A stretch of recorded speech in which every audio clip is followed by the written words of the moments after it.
Είμαι ο Άβης, είμαι 28 χρονών και έχασα 53 κιλά μέσα σε 5 χρόνια.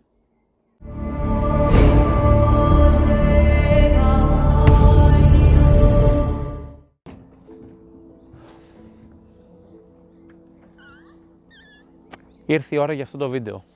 Εγώ πάντα, από όταν θυμάμαι τον εαυτό μου, ήμουνα το χοντρό παιδί. Θυμάμαι τον αδερφό μου να ήταν ο λεπτός της οικογένειας και εγώ να ήμουνα αυτός που δεν μπορούσε να σταματήσει να τρώει, όπως έλεγε τότε η οικογένειά μου, με το δίκιο της. Από όταν μπορώ να θυμηθώ τον εαυτό μου, είχα δεχτεί αυτή την εικόνα του παιδιού που έτσι θα είναι, ότι εγώ αυτός ήμουνα πάντα, ο χοντρούλης, ο Άβης. Η ιδέα του τι είναι ο εαυτός σου που χτίζεται από μικρή παιδική ηλικία είναι αρκετά ζωντανή και είναι κάτι που σου μένει και αποδέχεσαι.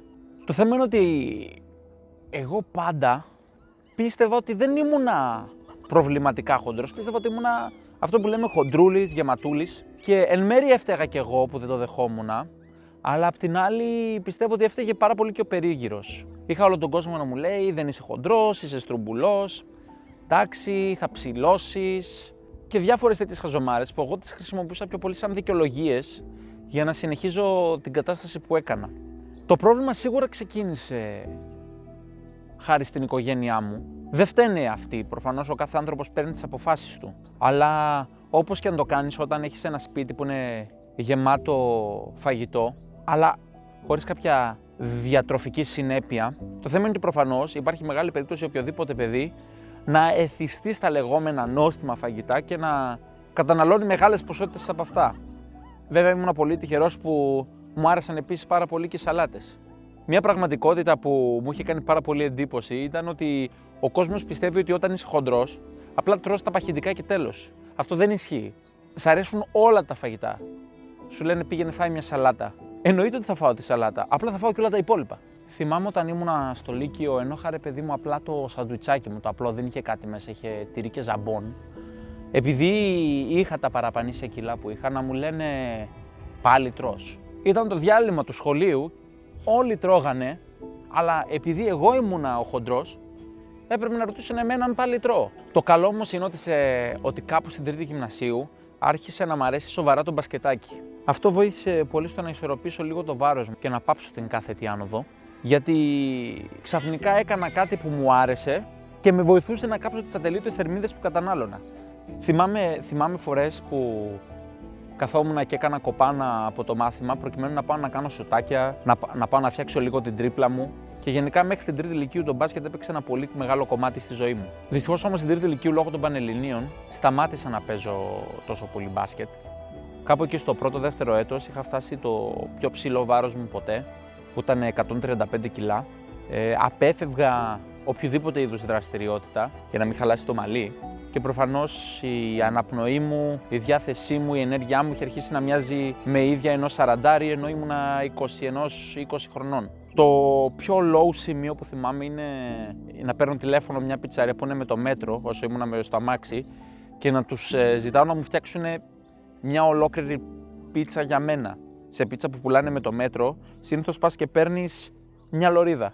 Εγώ παίζει να ήμουν ο πρώτος εκείνη την ημέρα που δεν έκανε πάρτι, που ζήτησε να του φτιάξουν ένα κουτί με 5 λωρίδες μέσα. Ξαπλώνω στο κρεβάτι, βάζω φυλαράκια, την κατεβάζω όλη όπως είμαι και πετάω το κουτί δίπλα για να μην χρειαστεί καν να σηκωθώ. Δεν ξέρω τι με έπιασε, αλλά σε κάποια φάση αποφάσισα να πάω στο γυμναστήριο που είχαμε στο πανεπιστήμιο και να ξεκινήσω προπόνηση. Έφταιγε ίσως οι χαρακτήρες που έβλεπα στο Dragon Ball από μικρό παιδί, δεν ξέρω. Όταν λοιπόν πήγα εκεί, συνειδητοποίησα ότι έχει πλάκα, είναι ωραίο να σηκώνεις κιλά και εκεί πέρα γνώρισα και τους πρώτους gym buddies μου. Το θέμα είναι ότι εντάξει, όταν πας γυμναστήριο, κάνεις την προπόνηση που εκείνη την εποχή δεν ήξερα και τι έκανα προφανώς και μετά απλά πας και πλακώνεις 2 μπέργκερ, δεν γίνεται δουλειά. Είπα να μιλήσω στο διατροφολόγο που είχε το γυμναστήριο εκεί πέρα. Ο διατροφολόγος πάνω κάτω μου είπε χωρίς δεύτερη σκέψη ότι κοίτα να δεις, αυτή τη στιγμή είσαι 130 κιλά. Η μεγαλύτερη πιθανότητα είναι ότι ακόμη και τα χάσεις όταν μεγαλώσεις 50-60 να τα έχεις ξαναπάρει. Όσο πιο χαμηλά σταματήσεις να παίρνεις κιλά, τόσο το καλύτερο. γιατί πραγματικά δεν ξέρω μετά πόσα χρόνια θα ζήσεις. Με τρόμαξε πολύ, Παναγιώτη, ακόμα δεν θυμάμαι αυτά τα λόγια, αλλά συνειδητοποίησα κάτι. Ήταν η πρώτη φορά που κάποιος μου μιλούσε με την πραγματικότητα.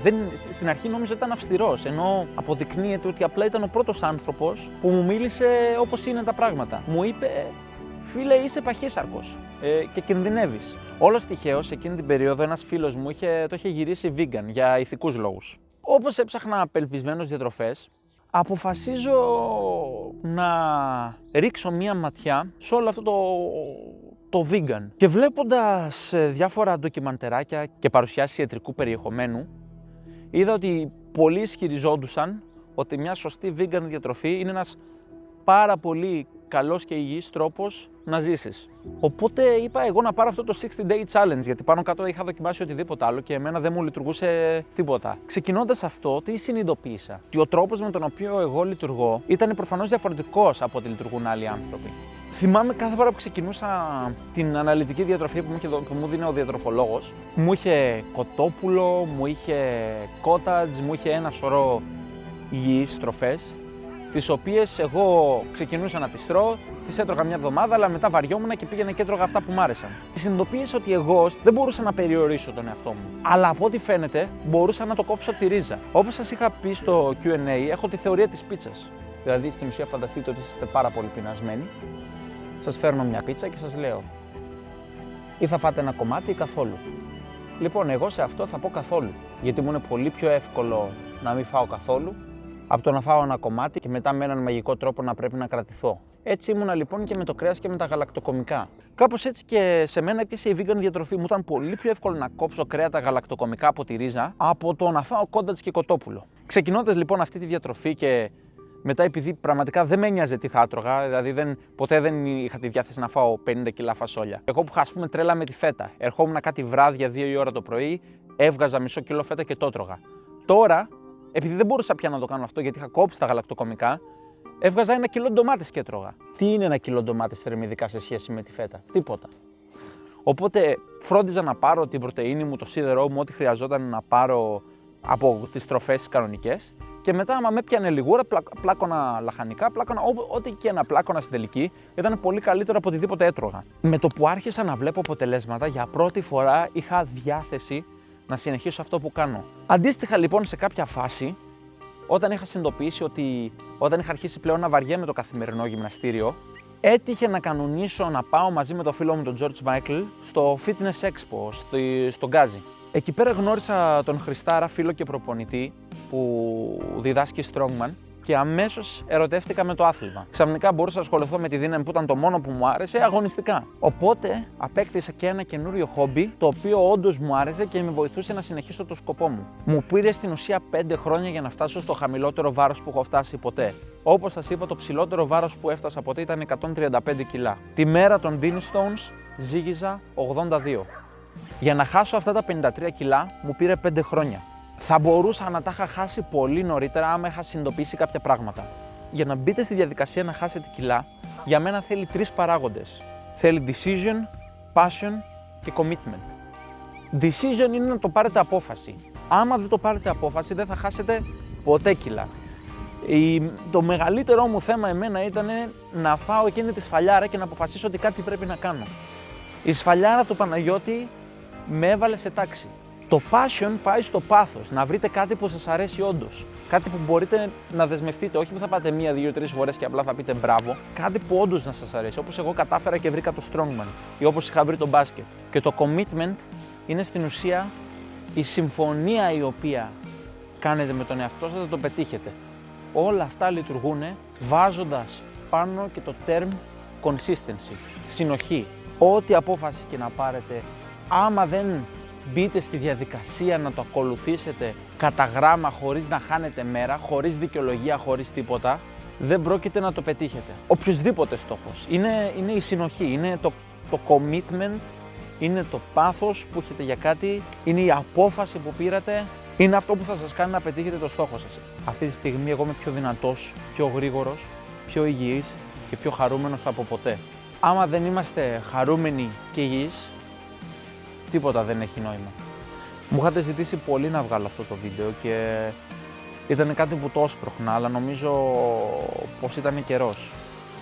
Είμαι ο Άβης, ζυγίζω 90 κιλά, είμαι 28 χρονών και αυτή ήταν η ιστορία μου.